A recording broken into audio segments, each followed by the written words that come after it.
और जो जंगा है वो अयोध्या कांड है। अयोध्या कांड भगवान की जंगा है, दृढ़ता लिए हुई है।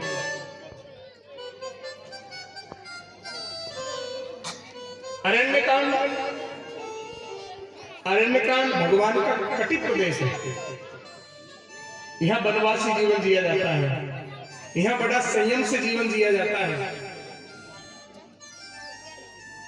किष्किंधा कांड ये भगवान का हृदय है।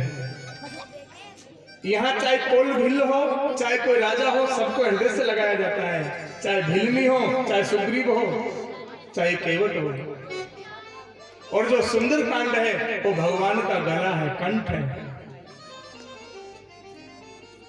इसका नाम सुंदर कांड क्यों?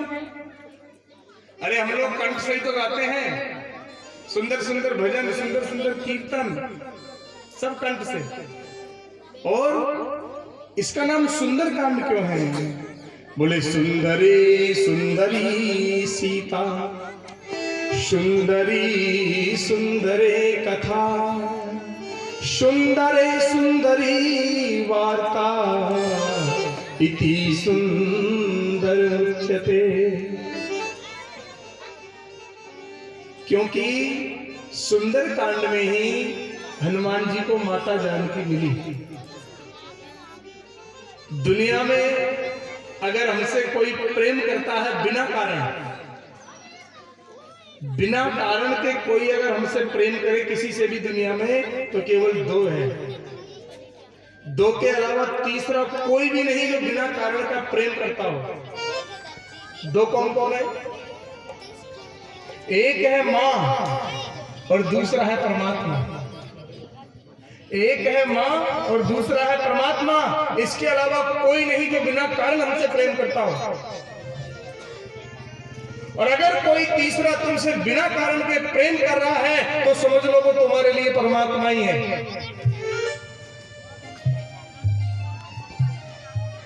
इसलिए इसका नाम सुंदर कांड है, कंठ है। और जो लंका कांड है, युद्ध कांड, ये भगवान का मस्तिष्क है, मुख है ये, मुख। क्योंकि लंका कांड में तो बड़े बड़े राक्षस मरे, सबका भक्षण कर गए, और भक्षण मुख से किया जाता है, ये मुख है। और उत्तरकांड भगवान का सिर है। उत्तरकांड एक ऐसा विषय है, एक एक चौपाई स्वर्ण जटित है। अगर उत्तरकांड की एक चौपाई को भी हम अपने जीवन में उतार लें तो हमारा जीवन सफल हो सकता है। और हमारा पूरे शरीर का जो ज्ञान है वो कहाँ भरा है? मस्तिष्क में। उसी प्रकार पूरे रामचरितमानस का जो रस है, सार है, वो उत्तरकांड में भरा है। तो ये मेरे परमात्मा का सिर है। तो ये जो रामचरितमानस है ये पूरा भगवान का स्वरूप है। ये कथा नहीं है, ये कोई साधारण किताब नहीं। प्रेम से बोलो जय श्री राम। और हकीकत में ये कल्प वृक्ष है।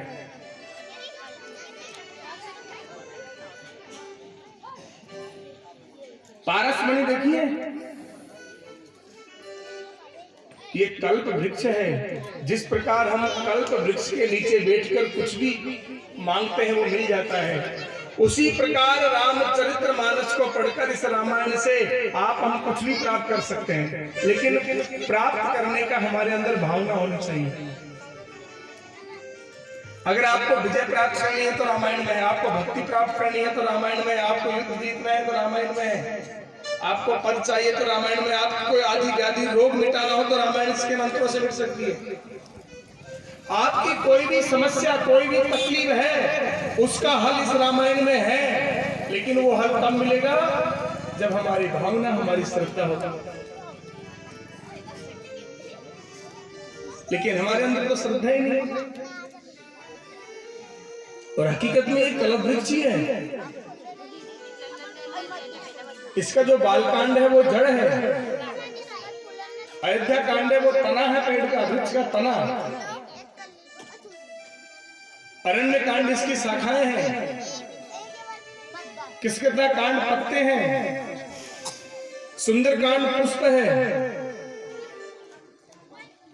लंका कांड फल है, किसी ने कहा महाराज लंका कांड को आपने फल बता दिया, और उसमें तो बड़े बड़े राक्षसों ने उपद्रव किए बड़े बड़े, लेकिन संतों ने बड़ा सुंदर जवाब दिया।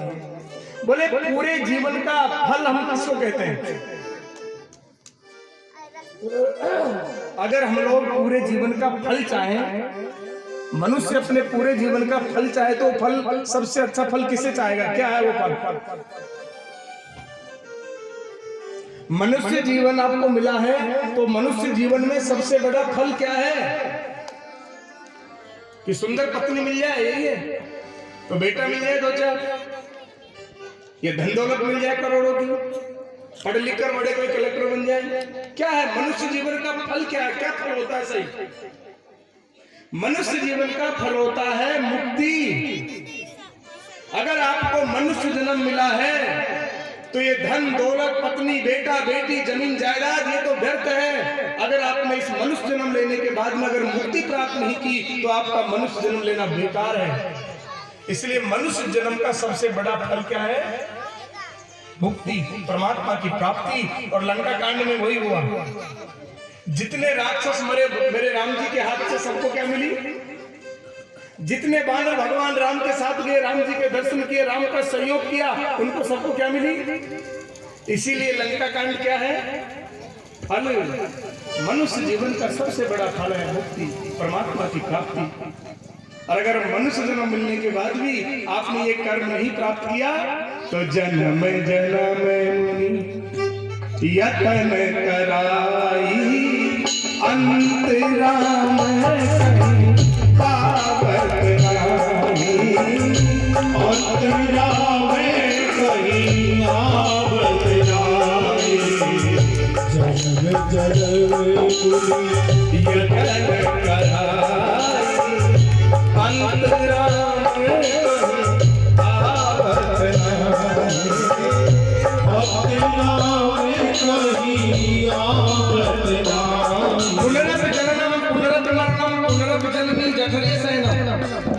बार बार मरना, बार बार जन्म लेना, बार बार मरना, बार बार जन्म लेना, ये भटकना है। और बार बार जन्म मरण के चक्कर से मिट जाए, इसी को मुक्ति बोलते हैं। जन्म जन्म यतन कराई,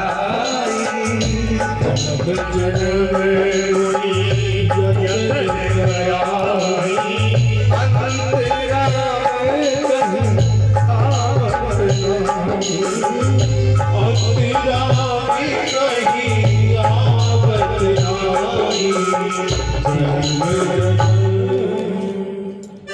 इसलिए अंतिम फल है मुक्ति। और फल का जो रस है वो है उत्तरकांड, क्योंकि पूरे वृक्ष का सार होता है रस। लेकिन साल भर के बाद आप हम सब लोग फिर मिले हैं। जन्म मरण और परण कि सुना हूं भरत भावी प्रबल और बिलख कयहूं मुनिना, हानि लाभ जीवन मरण जस अप जस विधिया, हानि लाभ जीवन मरण जस अप जस विधिया। इसमें आप हम सब लोग कुछ नहीं कर सकते हैं, ये सब ईश्वर के हाथ में है। लेकिन जब हमारे बीच से कोई जाता है तो हम लोग को थोड़ा कष्ट तो होता है, क्योंकि हम लोग समझ नहीं पाते कि इसमें अच्छाई छुपी है या बुराई छुपी है। हमको तो बुराई बुरा लगता है, लेकिन ये सब राम जी के हाथ में है। और 2 मिनट आप हम सभी लोग जो हमारे साथ में रहते थे, जो हमारे मर्ज में रहते थे, जिनसे अपन उठते मिलते देखते बोलते थे, ऐसे कुछ लोग हमसे बिछुड़ गए। तो 2 मिनट के लिए मौन होकर के और भगवान से यही प्रार्थना करो, हे प्रभु